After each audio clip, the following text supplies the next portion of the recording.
Hello, dear learners. Welcome back to online school again. Hope you are well by the Almighty. I'm so well.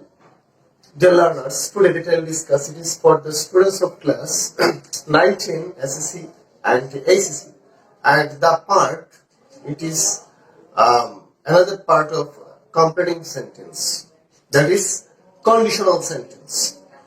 I hope you know that about the conditional sentence. সেই conditional sentence কি আজকে আমরা আমার ক্লাসে আমি শেষ করার চেষ্টা করব। তাহলে চলো আমরা conditional sentence সম্পর্কে আমরা একটু জেনে নিই। conditional বিষয়টা কি? conditional হচ্ছে শর্ত আরোপ করা যদি একটি আরেকটির উপর কি ডিপেন্ড করে, দ্যাট ইজ conditional। কারণ আমরা যদি বাংলাতে বলি তুমি যদি আসো আমি যাব, তাহলে আমার যাওয়াটা অ্যাকচুয়ালি ডিপেন্ড করছে তোমার আসার বিষয়টিতে। তাহলে আমরা কি করতে হবে, কন্ডিশনাল সেন্টেন্সের যে ধরন আছে সেই ধরন সম্পর্কে বা স্ট্রাকচার আছে সেই স্ট্রাকচার সম্পর্কে আমাকে জানতে হবে। তাহলে আমরা কি করতে হবে, সেই কন্ডিশনাল সেন্টেন্স কত প্রকার আমরা একটু জেনে নিব এবং সেই কন্ডিশনাল সেন্টেন্সের স্ট্রাকচার গুলো কি কি আমরা একটু দেখে আমরা শেখার চেষ্টা করব। তাহলে ডিয়ার লার্নার্স, আমি প্রথমে যে প্রশ্নটি তোমাদের করব যে আসলে কন্ডিশনাল সেন্টেন্স কত প্রকার। তোমরা অবশ্যই বলবে আসলে স্যার conditional sentence তো তিন প্রকার, that is first conditional, second conditional and third conditional. Okay, you are wrong. তাহলে বলুন স্যার এখন ওকে বললে তারপর রং কেন? আসলে আমরা আগে জানতাম যে কন্ডিশনাল তিন প্রকার এবং অনেক বই লেখা আছে কন্ডিশনাল তিন প্রকার। আসলে কন্ডিশনাল কিন্তু হচ্ছে চার প্রকার। আমরা কন্ডিশনাল কয় প্রকার বলবো? চার প্রকার বলবো। আসলে চলো আমরা সেই চার প্রকার কন্ডিশনাল গুলো কি কি আমরা একটু দেখে নিই। তাহলে আমরা কন্ডিশনাল দেখার আগে, সেই কন্ডিশনাল সেন্টেন্স দেখার আগে আমরা একটা জিনিস আমাকে শিখতে হবে বা জানতে হবে, সেটা হচ্ছে কি কন্ডিশনাল সেন্টেন্সটা আমরা কি দেখি শিখবো, দ্যাট ইজ কন্ডিশনাল। আসলে কন্ডিশনাল সেন্টেন্স চেনার জন্য আমাকে দুটি ওয়ার্ড আমাকে জানতে হবে, সেটি হচ্ছে কি একটি দেখবে তোমরা ইফ অথবা কি আনলেস। কি ইফ অথবা আনলেস সেন্টেন্সটি দেখে তোমরা আসলে বুঝতে পারবে দ্যাট ইজ কন্ডিশনাল সেন্টেন্স। তাহলে চলো আমরা সেই কন্ডিশনাল সেন্টেন্সের প্রকারটা আমরা একটু এখন দেখে ফেলবো যে কন্ডিশনাল সেন্টেন্স কত প্রকার আছে। তো কন্ডিশনাল সেন্টেন্স চার প্রকার আমরা একটু আগে বললাম। তাহলে কন্ডিশনাল সেন্টেন্সের প্রকারটা আমরা একটু দেখে নিই। প্রথমটি হচ্ছে কি, প্রথমটি হচ্ছে zero conditional, number 2 first conditional এবং নাম্বার 3 সেকেন্ড কন্ডিশনাল এবং নাম্বার 4 থার্ড কন্ডিশনাল। সেই চার প্রকার কন্ডিশনাল নিয়ে আজকে আমরা কি করবো, আজকে আমাদের ক্লাসকে আমরা আলোচনা করার চেষ্টা করবো। তাহলে মাই ডিয়ার স্টুডেন্টস, চলো আমরা সেই কন্ডিশনাল সেন্টেন্সটি শুরু করি। আমাদের প্রথম ফার্স্ট কন্ডিশনালের প্রথমে যে কন্ডিশনালটি আলোচনা করব দ্যাট ইজ কি জিরো কন্ডিশনাল। তাহলে চলো let me start. Okay dear learners, আমাদের যে কন্ডিশনালটি প্রথমে আলোচনা করব সেটা হচ্ছে কি জিরো কন্ডিশনাল। তাহলে জিরো কন্ডিশনাল আমরা শিখবো কিভাবে বা চিনবো কিভাবে।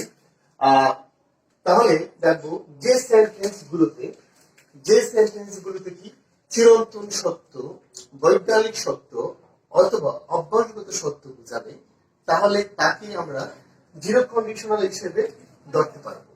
কি বললাম, যে সেন্টেন্সটিতে চিরন্তন সত্য, বৈজ্ঞানিক সত্য অথবা অভ্যাসগত সত্য বোঝাবে সেই সেন্টেন্সগুলোকে আমরা জিরো কন্ডিশনাল হিসেবে আমরা চিহ্নিত করতে পারবো। তাহলে সেই জিরো কন্ডিশনাল স্ট্রাকচারটি কি হবে আমরা একটু দেখে নিই। জিরো কন্ডিশনাল স্ট্রাকচারটি হবে যে ই প্লাস প্রেজেন্ট টেন্স, প্রথম অংশ যদি প্রেজেন্ট টেন্স হয় তাহলে পরবর্তী অংশকে আমাকে কি করতে হবে, প্রেজেন্ট টেন্সে কিন্তু গঠন করতে হবে। কি প্রথম অংশ যদি প্রেজেন্ট টেন্স হয় অবশ্যই থাকবে, জিরো কন্ডিশনালের প্রথম অংশ প্রেজেন্ট টেন্স থাকবে। তাহলে আমাকে যখন ফিল আপ করতে হবে তাহলে পরবর্তী অংশ কি করতে হবে, আমাকে সেই প্রেজেন্ট টেন্সে কিন্তু ফিল আপ করতে হবে। আমরা দুটি एग्जांपल একটু দেখে নেই। যেমন একটি প্রথম एग्जांपल এখানে দেওয়া আছে, ইফ ইউ ইট ওয়াটার, যদি তুমি পানিকে কি করো, খাবে, তাহলে কি হবে, ইট বয়েলস, কি হবে, সিদ্ধ হবে। আমরা জানি তো if you eat that is present form, তাহলে পরবর্তী অংশ কি হয়ে গেল, বয়েলস। কারণ আমরা এখানে একটা এস দেখতে পাচ্ছি, তাহলে সেটি হচ্ছে কি, সেটিও প্রেজেন্ট টেন্সে হয়ে গেল। এবং আরেকটি एग्जांपल আমরা দেখি, ইফ ইউ ফ্রিজ ওয়াটার, যদি তুমি ফ্রিজ আপ করো, যদি তুমি ফ্রিজে রাখো বা ফ্রিজ করো, it becomes, that is also present indefinite. আমরা দেখেছি এটাও প্রেজেন্ট টেন্স, এটাও প্রেজেন্ট টেন্স।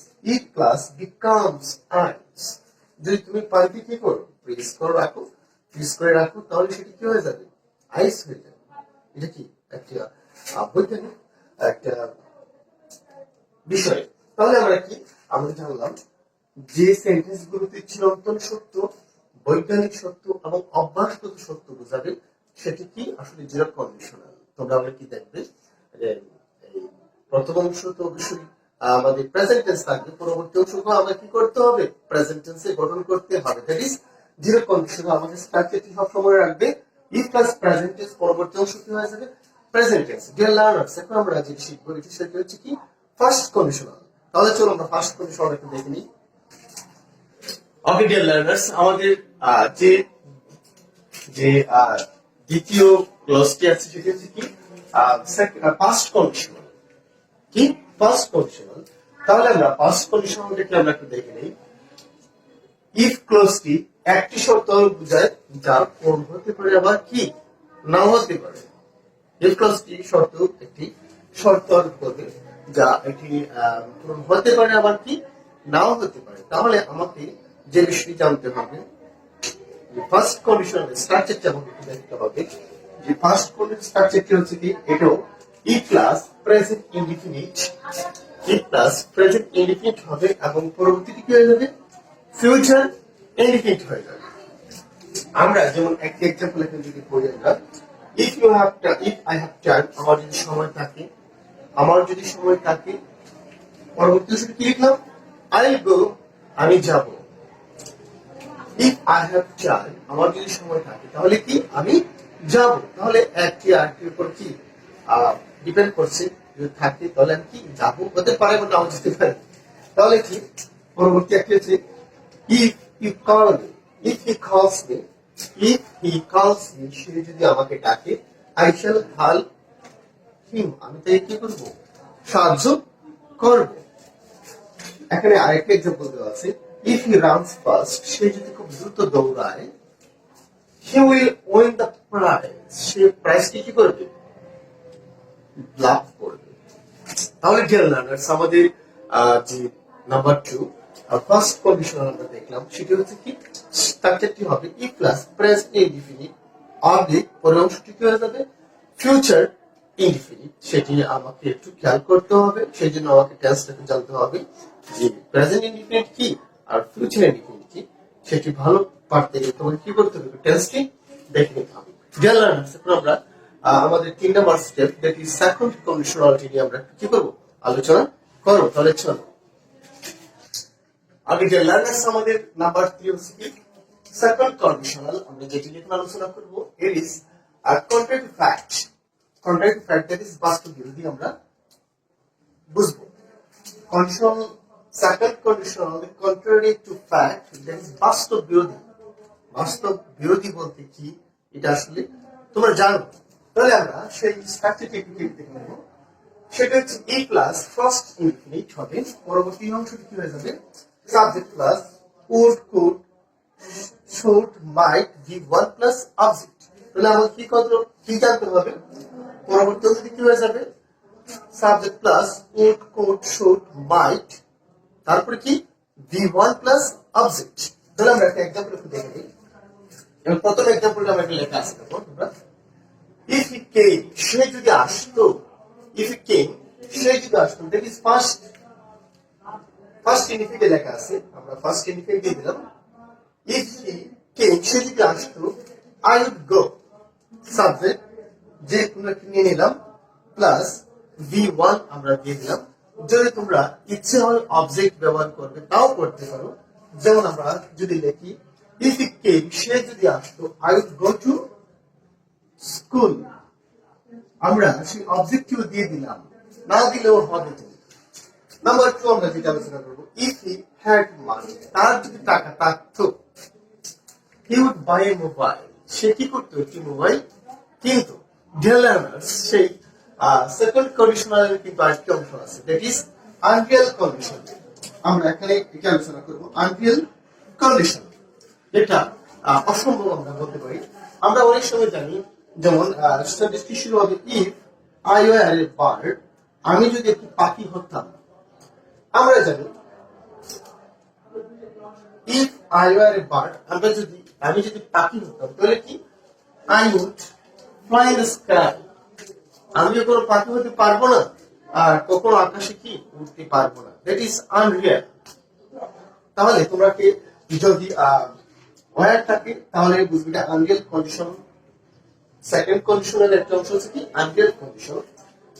যেমন আমরা আরেকটা এক্সাম্পল আলোচনা করি, if he were a king, সে যদি কি হতো একজন রাজা হতো, he would help the poor, সে কি করতো মানুষদেরকে সাহায্য করতো।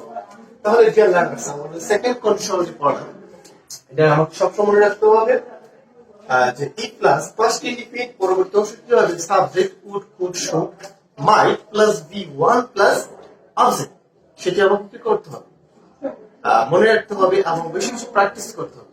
আমি আরেকটি অংশ আলোচনা করবো, দ্যাট ইজ থার্ড কন্ডিশন। তাহলে চলো সেই থার্ড কন্ডিশনালের স্ট্রাকচারটা আমরা একটু দেখে ফেলি। Dear learners, that is for third conditional sentence, এবং at last সর্বশেষ আমরা সেই conditional sentence নিয়ে আলোচনা করব। That is third conditional। এখন সেই স্ট্রাকচারটা আমরা একটু দেখে ফেলবো। সেই স্ট্রাকচারটা হচ্ছে কি ফার্স্ট পারফেক্ট, পরবর্তী অংশ কি হয়ে যাবে যদি সেই সেন্টেন্সটি ফার্স্ট পারফেক্ট টেন্সে শুরু হয়, তাহলে পরবর্তী অংশ কি হবে একটু দেখে নিই। Subject would have, could have, might have বা শুড হ্যাভ, তারপরে কি হবে বি3 হবে প্লাস অবজেক্ট হবে। সেটা হচ্ছে কি থার্ড কন্ডিশনালের স্ট্রাকচার। আমরা সেই স্ট্রাকচার থেকে কয়েকটি এক্সাম্পল একটু দেখার চেষ্টা করব। যেমন আমি প্রথম যে এক্সাম্পল দিয়েছি, if he had invited me, সে যদি আমাকে কি করতো ইনভাইট করতো, I would have attended the party. আবার বলছি আমি, if he had invited me, এটা ফার্স্ট পারফেক্ট টেন্সে শুরু হবে, পরবর্তী অংশ কি হবে subject plus would have, could have, should have, might have, বি3 প্লাস অবজেক্ট। তাহলে কি লিখলাম, if he had invited me, I would have attended the party. তাহলে আমরা এটা লিখে ফেললাম এটার উত্তরটি। আবার থার্ড কন্ডিশনাল কিন্তু হ্যাড দ্বারা শুরু হতে পারে। যেমন কি লিখলাম, হ্যাড আই সিন হিম, আমি যদি তাকে দেখতে পারতাম, had I seen him, I would have told him the matter, আমি তাকে কি বলতাম সেই ঘটনাটি বলতাম। ডিয়ার লার্নার্স, আমরা কিন্তু একে একে চারটি কন্ডিশনাল করে ফেললাম। তোমরা বাসায় কি করবে একটু প্র্যাকটিস করবে এবং সেই কন্ডিশনাল সেন্টেন্স থেকে কিন্তু পরীক্ষাতে 1-2টি তোমরা অবশ্যই পাবে। সেজন্য সেই নোটটি তোমরা বাসায় সুন্দর করে লিখে ফেলবে এবং তোমাদের এক্সারসাইজ বুক থেকে সেই এক্সারসাইজ গুলো একটু দেখার চেষ্টা করবে, কারণ এক্সারসাইজ ছাড়া তোমরা কি করতে পারবে না, সেই